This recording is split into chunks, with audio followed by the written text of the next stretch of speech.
Radio WM. Elaine Lynch from Solihull has lung cancer. She was diagnosed in 2021, but it spread. She's been told the drug she needs, called Enhertu, isn't approved for lung cancer patients. She's paying more than £9,000 every 3 weeks to get treatment privately. Her and her family are fundraising, but they also want to help others, which is so admirable of them during this time. Our reporter, Leona, has been to Dorridge to meet her. After the first bit of treatment, Leona asked, how did she feel finding more money? It's very stressful. I mean, as soon as the drug went in my arm, I was thinking, what am I going to do in 3 weeks' time? We've got to do it again. And it's so stressful. It's such a huge amount of money. I mean, we will use our savings for as long as we can. Obviously, life's precious and money shouldn't really come into it. So if we have to sell the house, we will sell the house. We'll do whatever we can to keep me alive as long as possible. But that does bring with it all the stress of, how are we going to do this? It's such a huge amount of money. Obviously, the children started the GoFundMe page, and I've been so humbled by the many people that have donated, strangers, friends, and it's overwhelming really that people who don't know me would contribute to my treatment, and I'm so grateful.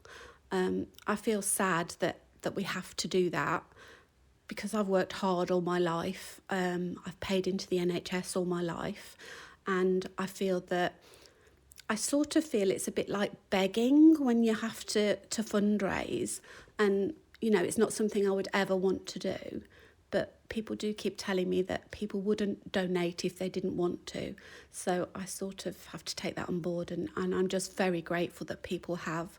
How we're going to afford the next few treatments, I actually don't know. We've just got to wait and see what the future brings. And you've got 160,000 people, more than that now, who have signed their signatures on Chris's petition that feel exactly as you and your family do, that Enhertu should be available for people who have lung cancer, other types of cancer that aren't currently allowed on the Enhertu treatment list. So that goes to show, I suppose, that loads of people feel just like you do. Yeah, at the end of the day, cancer is cancer. It shouldn't matter what kind of cancer you've got. If you've got a cancer that can be treated by a particular drug, why would you not treat it with that drug? It shouldn't be an issue. And I've been, inundated with messages of support and messages of help. Oncologists have rung, lots of people have tried to help us. But more than that, they're the messages that I've got off the petition site of people whose family relatives have died. One of my first messages was from a lady who said her husband had exactly the same as me. She didn't know about Enhertu, and her children could have had more time with her husband if she did. And he's dead now. That's it. There's no going back for him, is there? He's actually died, and there are people that are in that position because they couldn't have access to this drug, and that is just totally wrong. So I feel like I'm not just doing this for me and for us, I'm doing it for all the people that have signed that petition and all the people that, need this drug or need another cancer drug that isn't readily available. Surely, if it fights the cancer you've got, you should be allowed to have it. And you said to me earlier that this isn't you. Your friends find this hilarious because you're just not the type of person who goes on the radio and talks about yourself, but you're being fueled by something else now. Yeah, I've had to really come out of my comfort zone. I am not a person that makes a fuss. I am very shy and quiet and retiring, and this is not me. But I feel that I've got a responsibility now because so many people have signed that petition. I feel that I am doing this for them as well as for me. And actually, I'm not going to stop. We will continue until we get some kind of answer to this and somebody does the right thing, because there is somebody who can just with a flick of a pen make this right. Somebody could say, just make this drug available, but they're not saying it, and I don't know why they're not saying it. I don't know what their reasons are, but we are going to keep on until we actually get that yes, because it's the right thing to do. At the same time, you're really unwell. You know, you're having treatment, like you were saying, when the injection for this drug that is going to make you hopefully feel better for a while is going in your arm. You're stressing about where you're going to get the money to pay for it. You don't need that. We do feel like we've got a fight on two levels. Cancer is bad enough.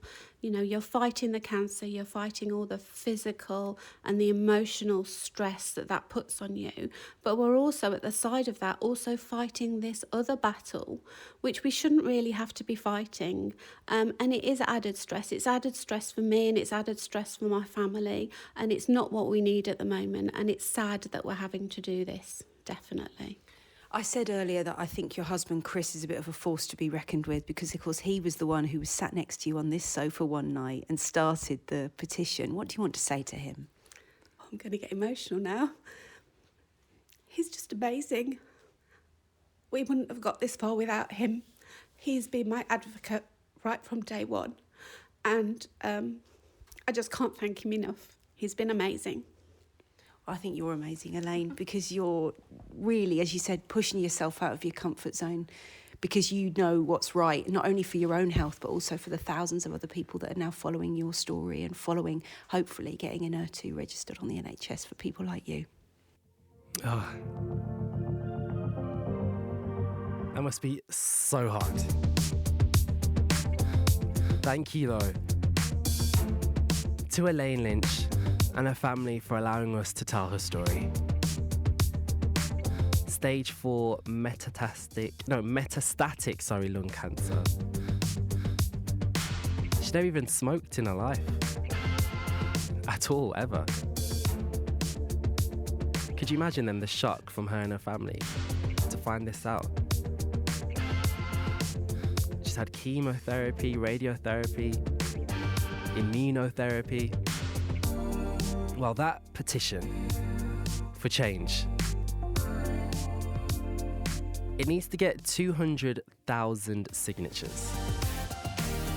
And at the moment, it has 162,432. So just less than 40,000 to go.